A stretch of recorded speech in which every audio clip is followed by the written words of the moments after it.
C'était le roi. Abre a porteira que eu vou voltar.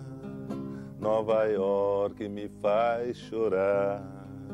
Abre a porteira que eu vou voltar. Aqui não tenho o que eu tenho lá. Abre a porteira que eu quero entrar. Cidade grande me faz chorar. Abre a porteira que eu vou voltar. Aqui não tenho o que eu tenho lá. Santos, lançado Pelé, penetra Pelé, perigo. Caiu o segundo gol. Exatamente pela esquerda, meteu-se Pelé, atenção. Pelo amor de Deus! Jogada extraordinária do ataque do Santos. Perigo, atenção, disparou a fera. E olha lá! Pelo amor de Deus, mas isso não existe! Segundo gol de Sua Senhoria, o senhor Edson Arantes do Nascimento Pelé. Genial, sensacional, maravilhoso! Je dois dire que de le voir jouer, quand de temps à autre nous visionnons des films d'archives, procure toujours de nouvelles émotions. C'est un champion extraordinaire. Il s'appelle Edson Arantes do Nascimento, mais tout le monde le connaît sous le nom de Pelé. Lui-même ne connaît pas exactement l'origine et la signification de son surnom. Certains disent que cela signifie brise, d'autres que c'était une erreur de prononciation d'un des coéquipiers de son père. D'autres encore affirment que cela provient du mot pelada, ou pelé, à cause de l'herbe irrégulière qui recouvrait les terrains de foot sur lesquels le champion a fait ses débuts. La seule chose qui soit certaine, c'est que les années passent et les joueurs passent, mais lui et lui seul est le roi Pelé. Pelé aurait pu jouer pieds nus. Je crois que personne d'autre, en parlant de football, bien sûr, n'était capable de faire ce que Pelé pouvait faire.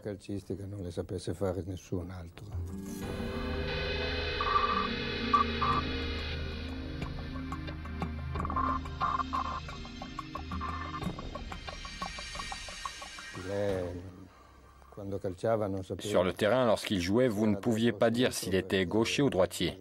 Il utilisait les deux pieds de la même façon, avec la même puissance et la même classe. Vous pouvez utiliser sa tête aussi. Vous pouvez même jouer comme gardien de but. Il avait intégré toutes les caractéristiques qu'un joueur complet devrait avoir.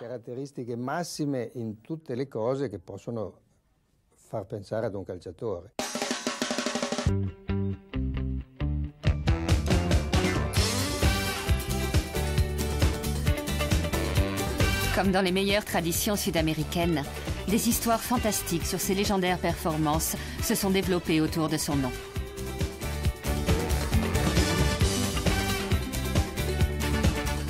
Au Brésil, on parle de lui comme on parlerait de l'élu. On raconte qu'en 1940, on avait prédit à sa mère qu'elle mettrait au monde un roi. Nous pourrions commencer son histoire en disant « Il était une fois un jeune garçon qui avait un don unique. Il savait comment transformer un ballon de football en une boule de cristal magique. » C'est la raison pour laquelle, dans le monde entier, il a été aimé.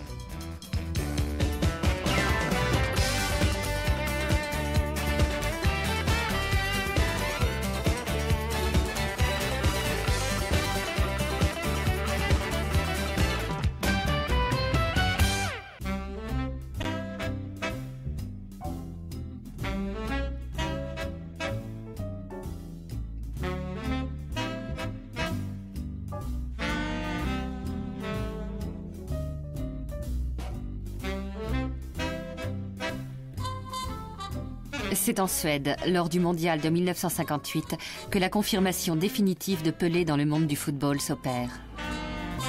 Les gens parlent déjà en bien du jeune champion. Mais personne ne peut prévoir qu'à seulement 17 ans et 8 mois, ce jeune garçon va conquérir ce titre. Le roi, qui accompagnera son nom tout au long de sa carrière.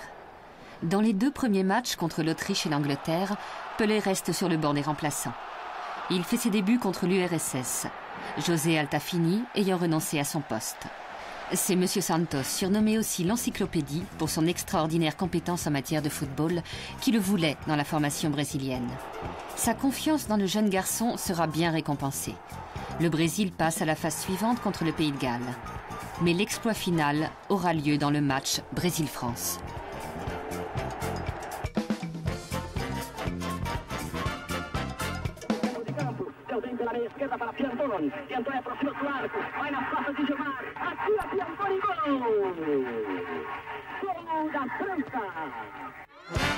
La présence de Fontaine, meilleur buteur du championnat dans l'équipe française, ne leur suffira pas. Et c'est bien Pelé qui marquera la différence.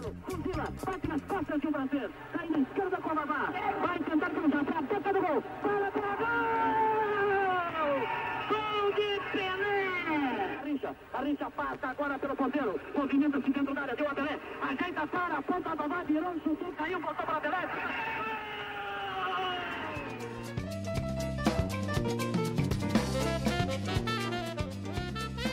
Si les deux premiers buts sont, disons, habituels, le troisième est celui qui portera le nom de Pelé au firmament des stars.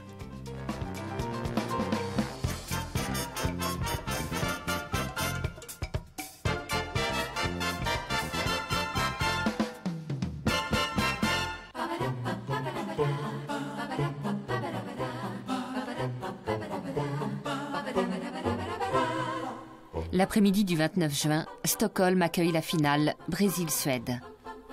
Tous les pronostics sont en faveur de l'équipe brésilienne qui affiche des champions tels que Garrincha et Vava.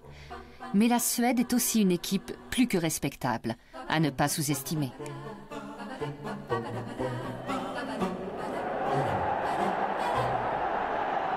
Aucune surprise donc, quand après seulement 3 minutes de jeu, l'équipe suédoise marque le premier but.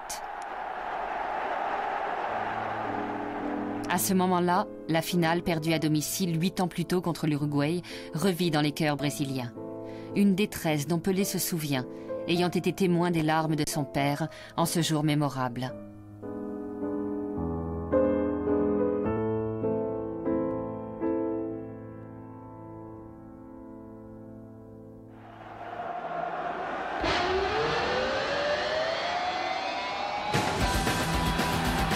Mais la douleur ne dure que 6 minutes. Le temps qu'il faut au Brésil pour redresser la situation sur une action engagée par Garrincha et finalisée par Vava.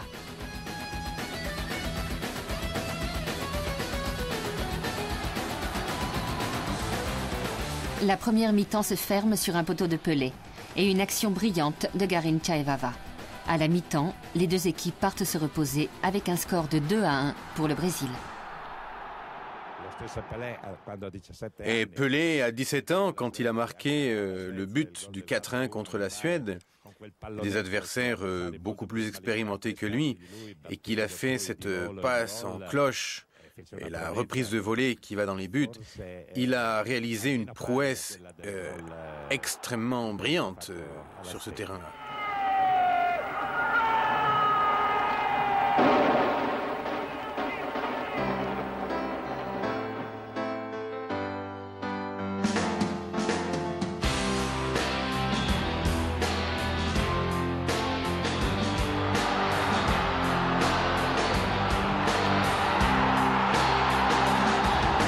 Son but est celui de Zagallo et Simonson qui fixe le score à 4-2.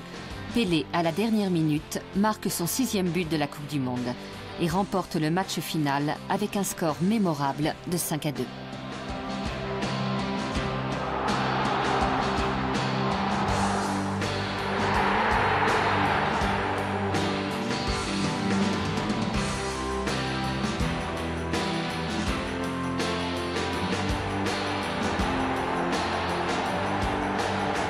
En 20 jours, un jeune garçon de 17 ans, le plus jeune n'ayant jamais participé à un championnat du monde, est devenu la principale attraction au Brésil et dans le monde entier. Le Brésil gagne le championnat du monde et les joueurs sont visiblement émus. Les larmes de joie qui accompagnent la victoire traduisent incontestablement le grand tournant que vient de connaître l'histoire du football. En plus de cette victoire, on raconte que Pelé viendrait de vivre sa première expérience sexuelle.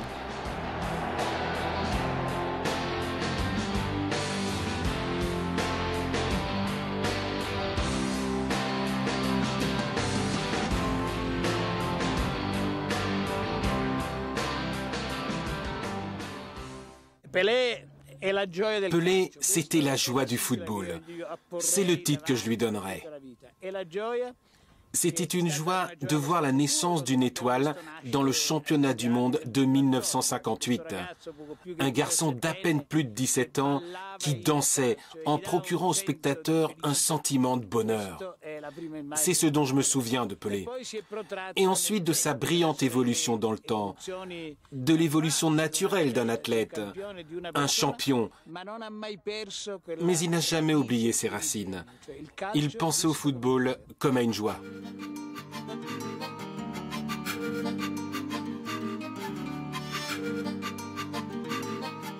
Dans le deuxième championnat du monde auquel il participe, au Chili en 1962, Pelé n'est plus la surprise, mais la perle la plus précieuse d'une équipe qui a le potentiel pour renouveler l'exploit réalisé 4 ans auparavant. À la fin, toutes les attentes seront comblées, avec quelques variations importantes cependant.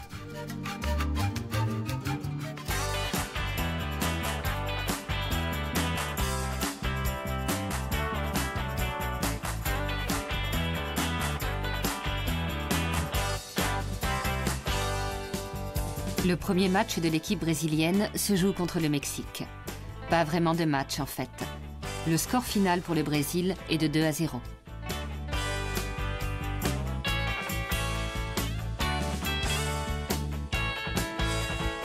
Seul le grand gardien de but mexicain évite un plus mauvais résultat pour son équipe. Pelé marque le second but consacrant la victoire 20 secondes avant la fin du match.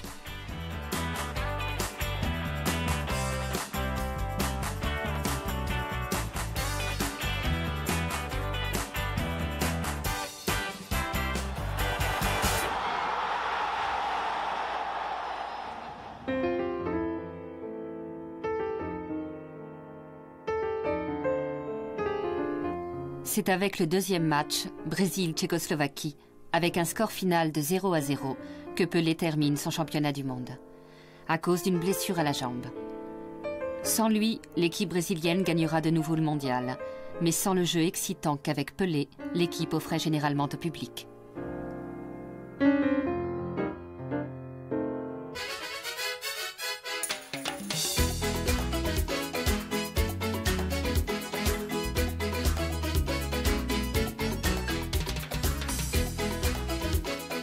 Pelé est contraint d'assister à la finale Brésil-Tchécoslovaquie en tant que spectateur. Avant la finale, il aurait demandé la permission d'évaluer sa capacité à jouer dans le match. Mais on la lui aurait refusée. Il se trouve qu'il n'a aucun besoin d'y participer pour gagner. Son remplaçant, Amarildo, est à la hauteur pour octroyer la victoire au Brésil avec l'assistance essentielle de Garrincha, le splendide protagoniste de ce mondial. Ainsi, à seulement 21 ans, alors que la majorité des footballeurs sont seulement au début de leur carrière, Pelé peut déjà afficher 2 championnats du monde dans son curriculum.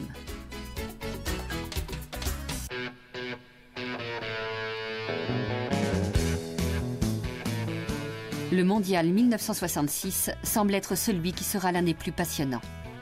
Il se tient en Grande-Bretagne, pays dans lequel les Anglais ont toujours prétendu au titre de maître du football, laissant ainsi présager un climat de bataille.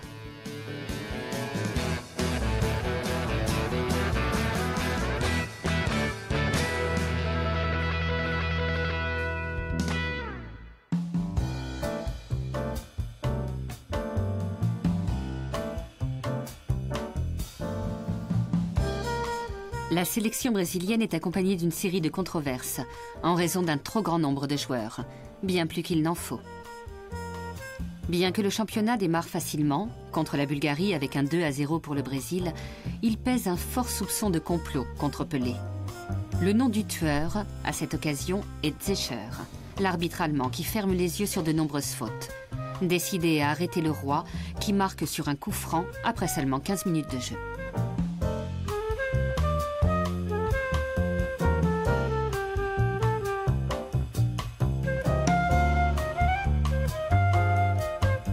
Après l'échec contre la Hongrie, le Brésil ne peut plus se permettre une seule erreur, sous peine d'exclusion du championnat. Le match contre le Portugal, l'équipe du champion Eusébio, ne commence pas bien. Après 20 minutes de jeu, le Brésil a 2 buts de retard.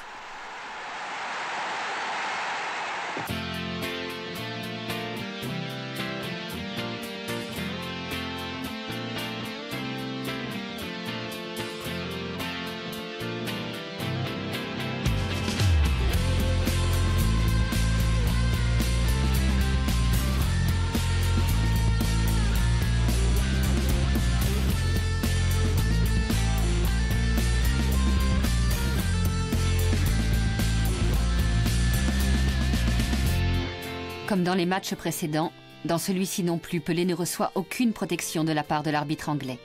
Même blessé, il continue. Sans son meilleur champion, le Brésil est éliminé du championnat, ce qui suscite de nombreuses discussions sur le jeu intimidant des adversaires et le laisser-faire de beaucoup d'arbitres.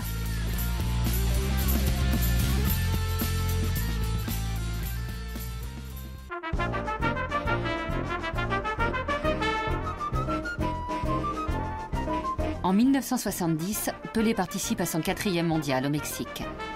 L'édition mexicaine réconcilie Pelé avec le mondial et se révèle également comme l'une des plus passionnantes, comme le montrera plus tard le match Italie-Allemagne.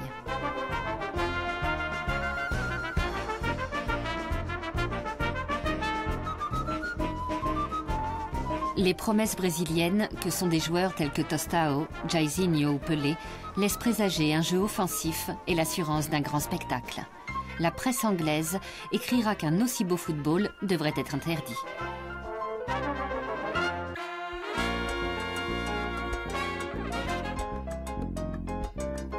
Le premier match du Brésil donne un avant-goût très clair des intentions de l'équipe.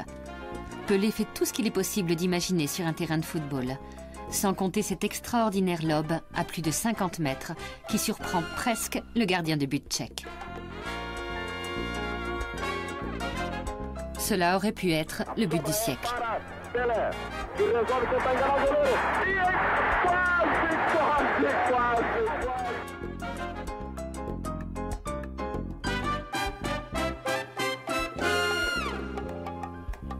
Le match n'est pas particulièrement intéressant. Le Brésil mène 4-1 et Pelé marque un de ses chefs-d'œuvre.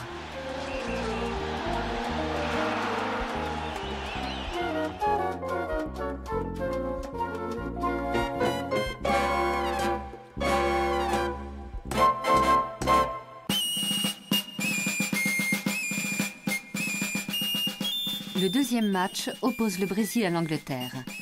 Presque une finale. Le match est équilibré.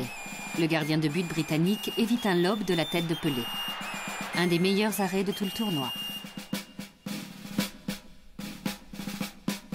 À la fin de la première mi-temps, les deux équipes sont à égalité. Dans la deuxième mi-temps, après un magnifique jeu de Jairzinho, le fabuleux ailier avant-gauche, Pelé fournit l'aide nécessaire et permet la victoire.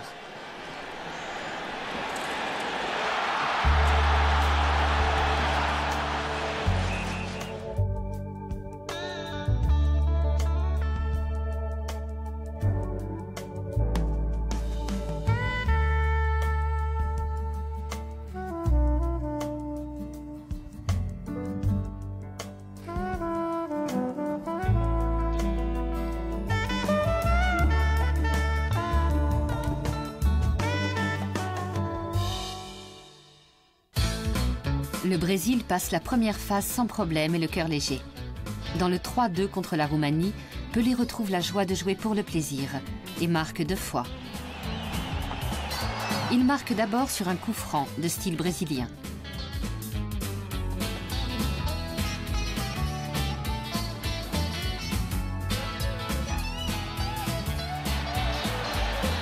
Ensuite, en utilisant les espaces restreints dans la défense adverse où il trouve une ouverture.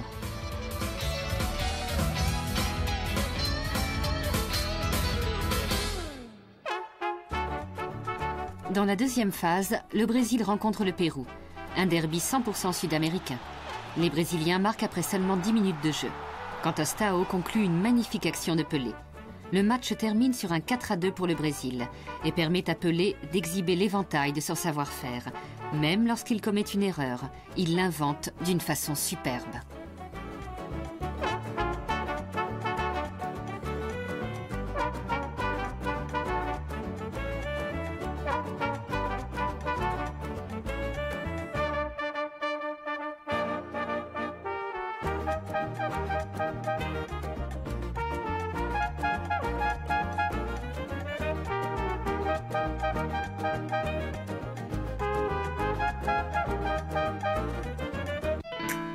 La demi-finale a le goût d'une vengeance longuement attendue. Des années ont passé depuis le match Brésil-Uruguay en 1950. Mais le souvenir de ce jour-là est encore bien vivant quand les deux formations entrent sur le terrain de Guadalajara. Profitant de l'avantage d'une défense puissante, l'équipe uruguayenne s'enferme dans une robuste tactique de défense, après avoir marqué le premier but, tout en réservant un traitement particulier à Pelé. Mais l'équipe brésilienne est imparable, et dans le troisième but, marqué par Rivelino, le roi donne une petite leçon de l'art du football aux Uruguayens.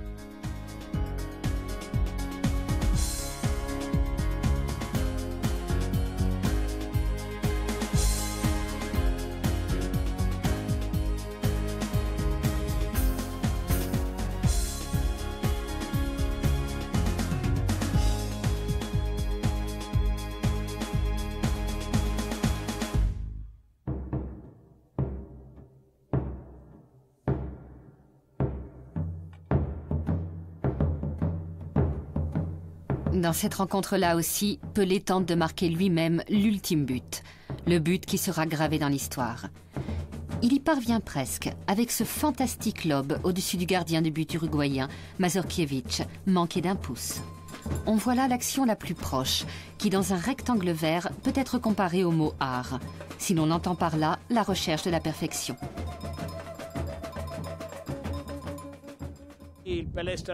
On a vu un Pelé fabuleux dans la finale du championnat du monde à Mexico en 1970, dont j'ai aussi personnellement été témoin. Dans ce match, nous l'avons admiré et détesté, car il nous a donné une leçon avec un Brésil inoubliable. Un Brésil qui affichait des champions extraordinaires, une incroyable capacité et une grande expérience. Pelé était simplement géant. Il a laissé dans ce match son dernier message, pénible pour nous, mais beau pour l'histoire du football. Signori all'ascolto, buonasera. In diretta via satellite da Città del Messico. Si gioca, vi ripeto, in una giornata autunnale. Cade una pioggerella sottile, il campo è allentato. Le tre formidabili punte brasiliane sono Jairzinho sulla destra, Tostón a centro con il numero 9 e Pelé con il numero 10. Ed ecco il via di Glöckner.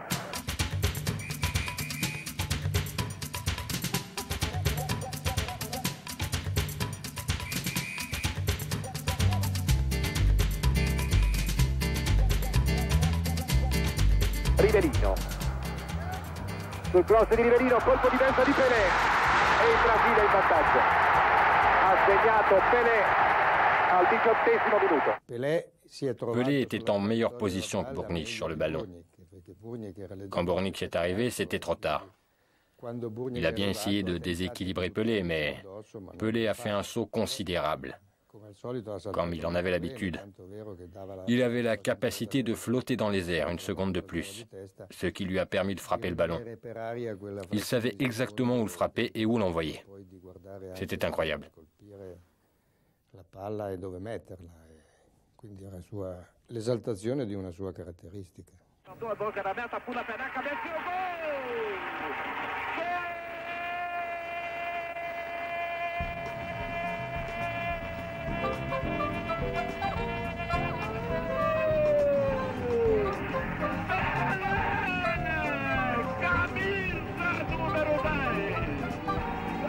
Questa volta la finta di Rivelino, Pelé, ma Rivelino non controlla il pallone.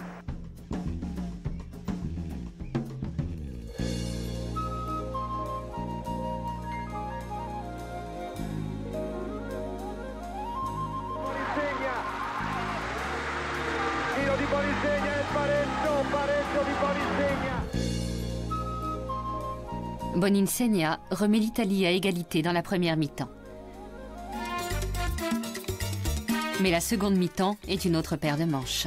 Les tactiques employées pour contrôler Pelé sont inutiles.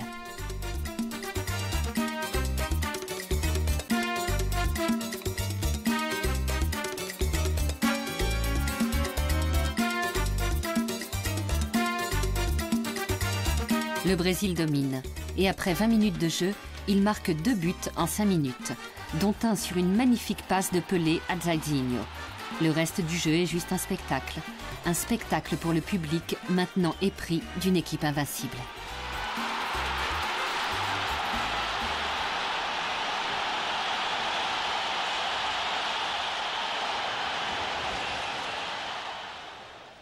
Pelé, apertura a sorpresa verso Everaldo, ma recupera Pelé con un bel passaggio a Riverino.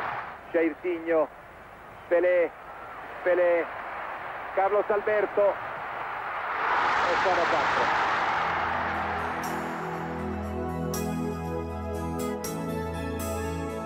À quelqu'un qui lui demandait de comparer cette équipe nationale à celle de 1958, Pelé répondait que l'équipe de 1958 avait plus de points forts au niveau individuel, mais que celle du triomphe mexicain était une équipe de buteurs que l'on avait réunis d'un point de vue tactique. Le lien entre les deux formations, c'est évidemment lui, le numéro 10 de l'équipe brésilienne.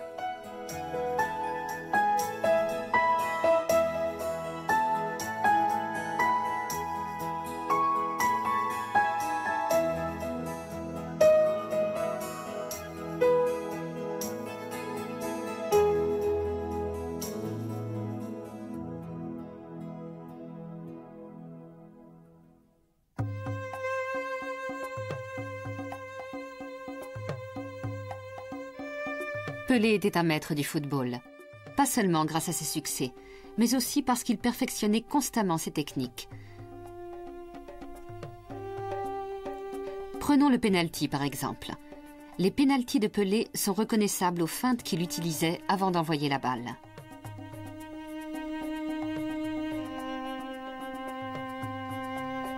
Pelé est l'un des rares Brésiliens qui unit la beauté d'un jeu sophistiqué au résultat.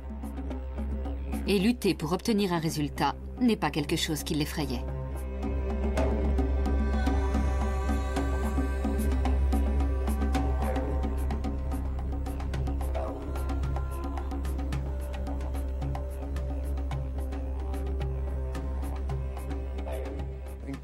Sur le terrain, on pouvait dire qu'il était impitoyable. Quand il s'agissait de mettre une jambe en avant pour déséquilibrer l'adversaire, il le faisait. C'était la réponse à tous les coups bas qu'il avait dû subir.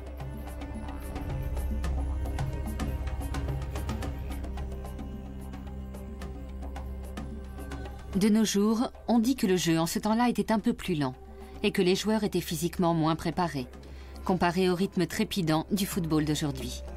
C'est probablement vrai, mais avec quelques exceptions. L'une d'entre elles, c'est Pelé, et d'autres champions comme lui, qui payaient souvent de leur personne le prix de leur supériorité, avec les coups reçus et les fautes fréquentes dont ils étaient victimes. Leurs jambes sont autant de livres ouverts, sur lesquels chaque marque est le souvenir d'une bataille avec un joueur défensif.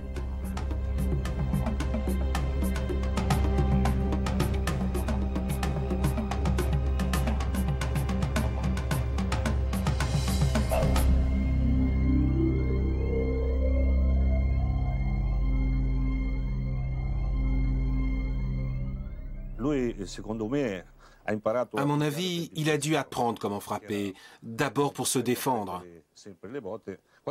Il recevait toujours des coups, mais parfois il en donnait aussi pour défendre ses coéquipiers. Je l'ai vu une fois casser la jambe d'un joueur parce qu'il battait un de ses coéquipiers.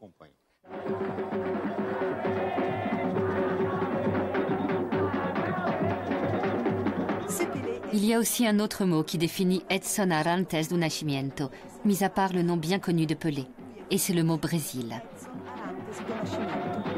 Questo termine è Brasile.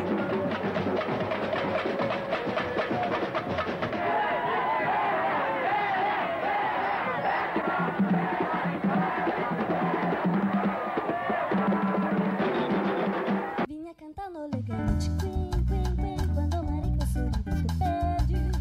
Fare da giovane samba, samba. Impossible de concevoir un joueur si magnifique dans un autre pays que le Brésil. Le phénomène Pelé était aussi une façon d'attirer l'attention de l'Europe sur une autre partie du monde et sur un style de vie différent. Être brésilien sur un terrain de football signifie être instinctif, avoir de la fantaisie, un jeu de jambes digne d'un ballet quand vous touchez le ballon. C'est un langage qui vient de l'intérieur et qu'aucun plan tactique ne peut surmonter. Une façon comme une autre de rester enfant, même quand le temps passe.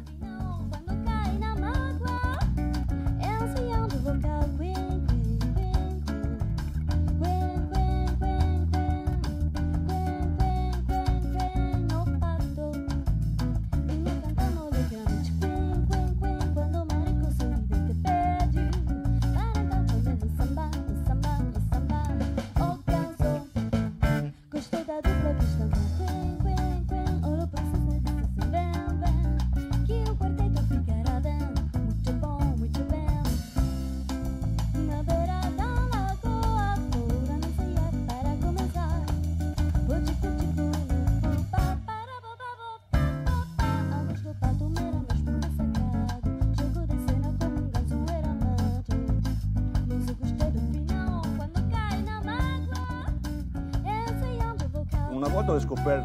Une fois, j'ai découvert lors d'une visite chez le docteur que nous avions une vision périphérique limitée. Pelé avait une excellente vision périphérique. Quand nous le regardions jouer et qu'un adversaire venait sur lui, nous avions l'habitude de crier « Attention, attention !» mais il l'avait déjà aperçu. Je ne veux pas dire qu'il avait des yeux derrière la tête, mais je pense qu'il avait une bonne perception de ce qui arrivait autour de lui.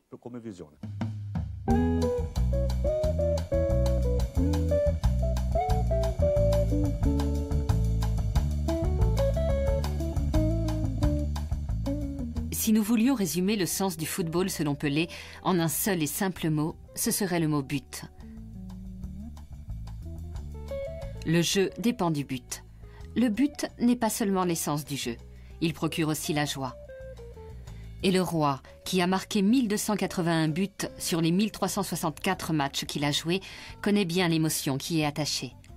Un match qui finit à égalité incite à la mélancolie. Et Pelé, guidé par ses profondes convictions, a orienté toute sa carrière vers l'accomplissement de l'ultime objectif du jeu, grâce à son exceptionnelle façon de jouer, bouclant le score sans trop de compliments, mais avec la satisfaction d'avoir évité cette mélancolie des 90 minutes de match.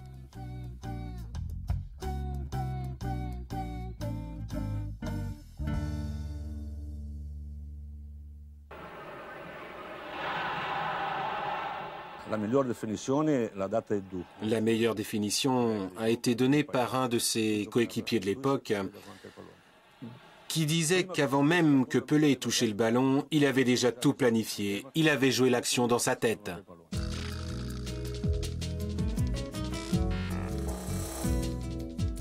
La carrière de Pelé dans l'équipe nationale a tout simplement été incroyable. Il débute à 16 ans au stade Maracana, dans le Brésil-Argentine, et marque son premier but avec le maillot doré. À partir de ce jour-là, il joue match sur match, sans jamais accepter le rôle de capitaine de l'équipe. Il met fin à sa carrière le 18 juillet 1971, devant le même public qu'il a vu débuter. Les statistiques finales en sélection nationale sont 100 matchs disputés et 96 buts marqués. La couronne du seul roi au monde qui se présente devant son public en maillot et en short est plus que justifiée.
Fils d'un footballeur moyen qui a aussi joué en Ligue majeure, Pelé se retrouve à seulement 15 ans dans l'équipe du Santos.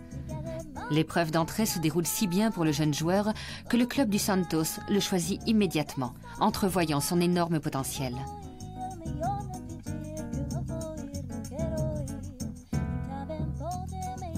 À l'âge de 16 ans, Pelé joue déjà dans la Ligue majeure. 17 buts marqués dans sa première saison et il s'améliore la saison suivante. 58 buts en 38 matchs. C'est le début d'une carrière exceptionnelle qui s'est entièrement déroulée dans son aventure brésilienne avec le maillot du Santos.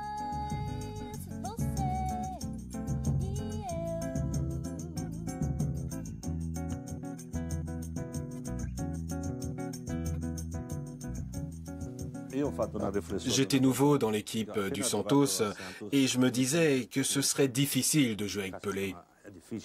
Je ne pouvais pas suivre son rythme. Il dirigeait le jeu d'habitude. Après 3 mois, j'ai changé ma façon de voir les choses et je me suis dit que c'était peut-être difficile pour lui de jouer avec moi parce que je ne le comprenais pas.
Pelé a été le symbole du Santos pendant 2 décennies. Le temps passé avec le maillot blanc a été une réelle tyrannie exercée sur la scène du football brésilien. La quantité de trophées obtenus avec une continuité déroutante est simplement inimaginable. Un petit exemple, 9 championnats nationaux, dont 7 successifs. Pour des générations entières de fans, peut-être plus, le nom du Santos est devenu une légende vivante, semblable à la gloire obtenue par le Real Madrid dans les années 50.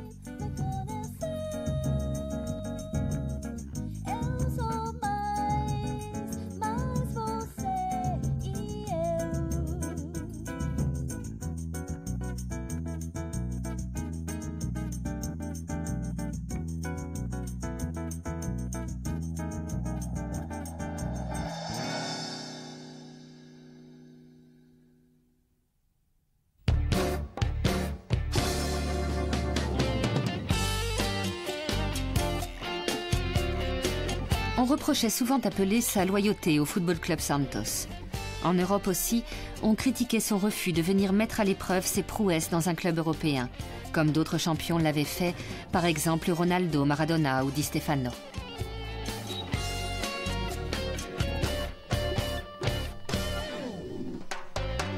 Mais c'est bien la raison pour laquelle, dans sa patrie, ce titre de meilleur joueur du siècle qu'on lui attribue évite toute comparaison avec d'autres grands joueurs.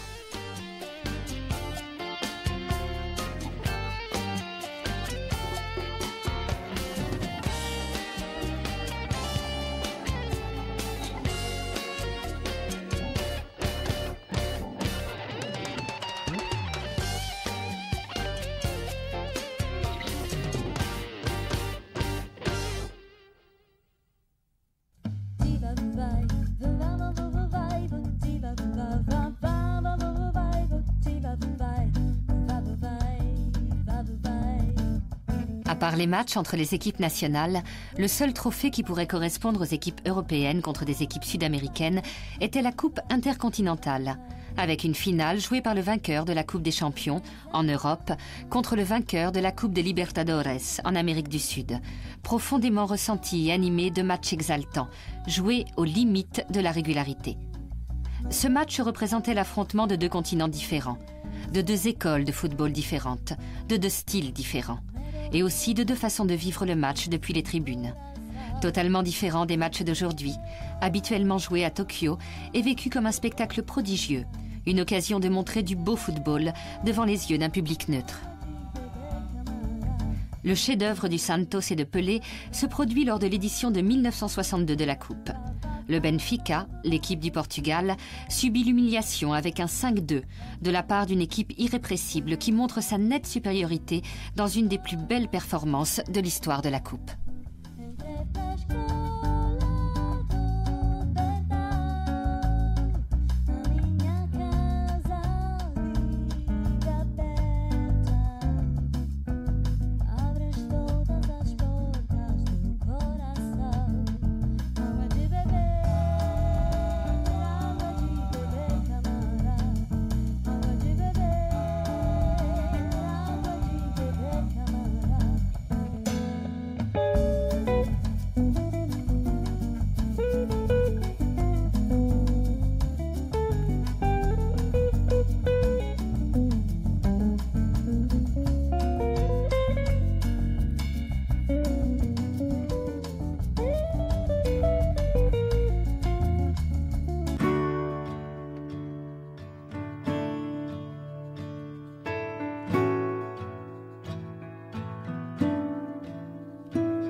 Pour comprendre l'importance du Santos dans le monde du football international, vous devez penser à ces brillants joueurs de basketball appelés les Globetrotters.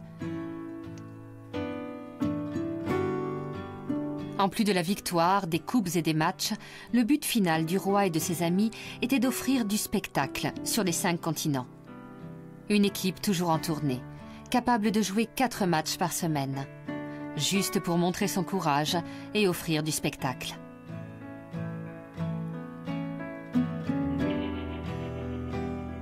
Sur toutes les parties du globe, les gens venaient de partout au stade pour voir Pelé jouer, pour voir son imagination en action.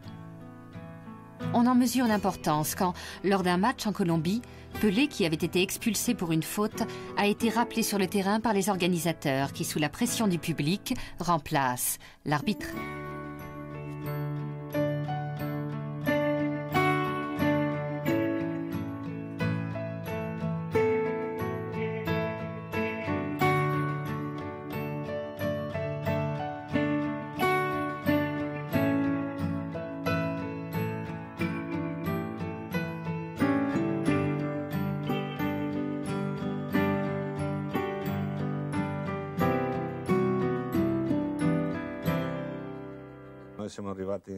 Nous sommes arrivés au Mexique. Nous avions un tournoi à Mexico et un autre à Guadalajara. Pelé s'est blessé dans le premier match. En tombant, il s'est disloqué la clavicule. Les docteurs l'ont interdit de jeu. Le Santos n'a donc pas aligné Pelé sur le terrain. Dans la dernière rencontre, tous ses bandages étaient enlevés. Il était assis sur le banc de touche, juste à côté de moi. Subitement, le public a commencé à crier « Pelé, Pelé !» Alors l'entraîneur lui a dit « Allez, sur le terrain !» Pelé lui dit « Non, non, je ne peux pas, je ne suis pas bien. » L'entraîneur lui répond « Vas-y seulement 10 à 15 minutes, sans courir, doucement, facile, sans forcer. » Donc il entre et il n'a même pas le temps d'ajuster son short qu'il avait déjà tiré au but. Ensuite, il prend le ballon et passe 3 adversaires, finissant presque dans la surface du gardien de but. La foule est tout simplement entrée en délire.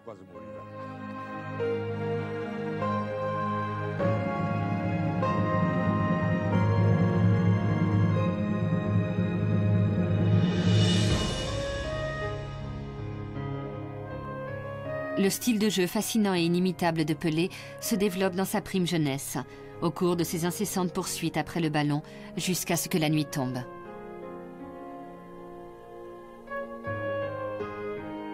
Ses exhibitions dans le monde entier reflètent simplement ce plaisir qu'il a chéri comme un joyau. La célébrité, l'argent et la gloire n'ont jamais terni ce sentiment, vécu dès les premiers jours où il a porté le maillot du Santos. On en voit un exemple quand le 2 octobre 1974, le roi interrompt le jeu. Il tombe à genoux au centre du terrain et remercie Dieu de la vie qu'il lui a donnée.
Pelé était le rêve défendu de beaucoup de clubs en Italie. D'autres champions avaient été achetés au club brésilien, comme Amarildo, le remplaçant de Pelé dans le mondial du Chili. Mais le numéro 10 original de la formation brésilienne n'est apparu que quelques fois en Italie.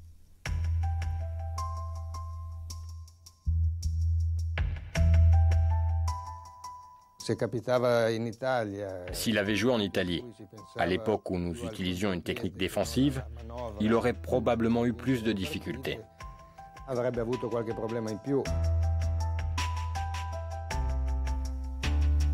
En mai 1973, Pelé atterrit en Italie avec l'équipe nationale. Le Brésil sera vaincu 3-0 avec les buts de Sormano, Mazzola et Bulgarelli. Je l'ai rencontré 2 ou 3 fois quand je jouais à Milan, et trop peu de fois avec l'équipe nationale italienne. Nous avons joué à San Siro contre le Brésil. Et Pelé, il a juste joué parce que le contrat le mentionnait, mais il était blessé. Après 20 minutes de jeu, ils ont dû le remplacer.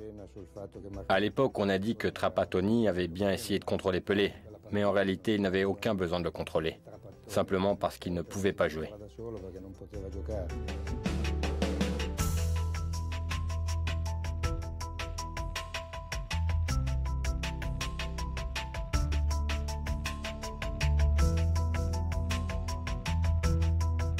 Cinq mois plus tard, en octobre, Pelé revient à Milan au stade San Siro pour le premier match de la Coupe intercontinentale entre Milan et le Santos.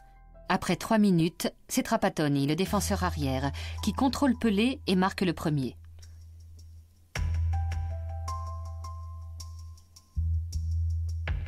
Milan double son score avec Amarildo.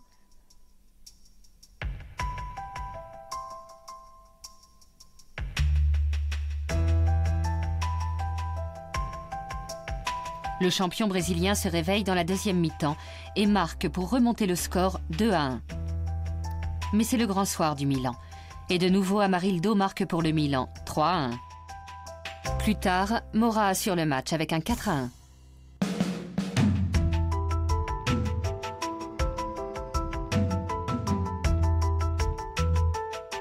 Pelé marque sur un pénalty 4-2 à seulement 5 minutes de la fin du match.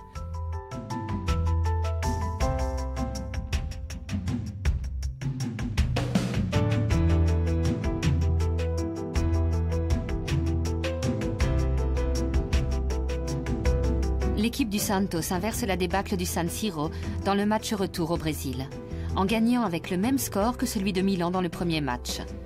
L'équipe du Santos gagne au pénalty le 3e match décisif. L'absence de Pelé n'a pas été suffisante pour que le Milan remporte la coupe si désirée.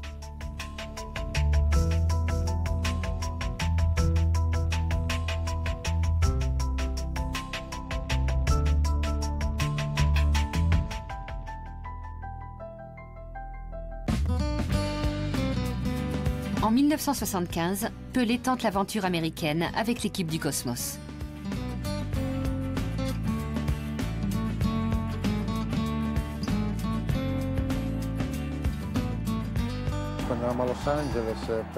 Nous étions à Los Angeles, mais il recherchait toujours des chanteurs brésiliens.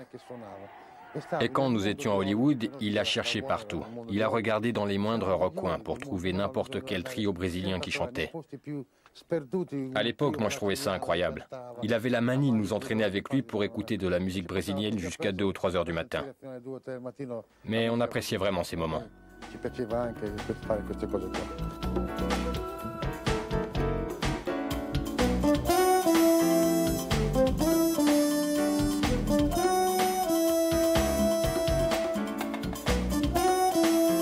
L'aventure de Pelé dans un pays qui a besoin de champions comme lui pour passionner les gens pour un sport pour l'instant étranger à leur tradition ne dure que 3 ans. Le Cosmos de New York est un football multinational. Trop lointain, avec ses gazons synthétiques et ses maillots sophistiqués, du Pelé traditionnel et du football que chacun connaît. Le 1er octobre 1976, à l'âge de 37 ans, le roi dit stop.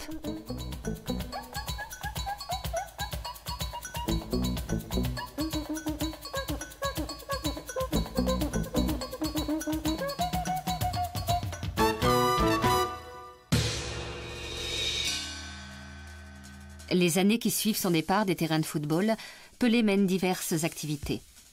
Il a capitalisé les gains accumulés pendant toute sa carrière, gagnant plus d'argent que quand il était footballeur. Il est devenu ministre au Brésil. où les rumeurs d'une possible candidature à la présidence ont plus que souvent été entendues. Et il a aussi essayé de transmettre, de toutes les façons possibles à travers le monde, la culture et le courage de l'activité sportive.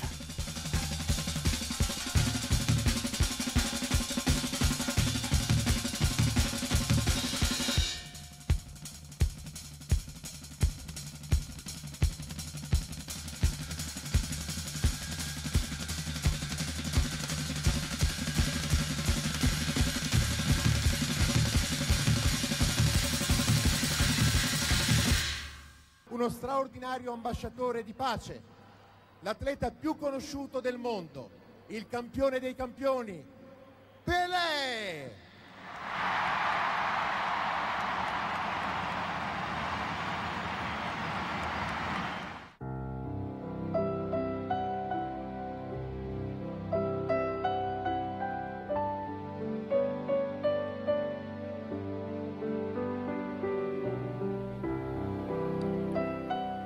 Il était une fois un petit garçon d'une petite province brésilienne qui avait un don unique.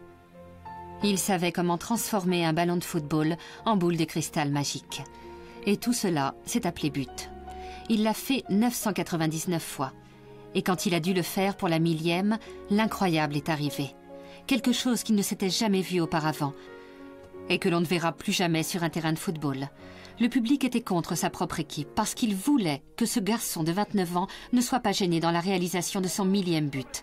Et quand il l'a fait, tout s'est arrêté. Rien d'autre n'importait. Parce que nous aussi, nous étions, pendant cette longue seconde, comblés et heureux.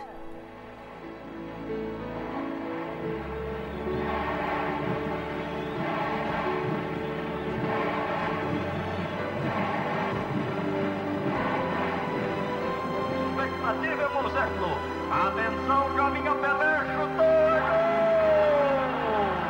Gol! Gol de Pelé! Pelé! 1000 gols! Pelé! O mundo aos seus pés!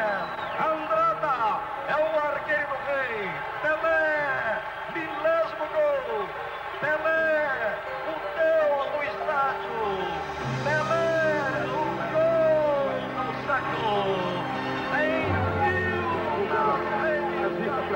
Pelo amor de Deus, vamos proteger os corpos, vamos proteger as criancinhas necessitadas, vamos prezar para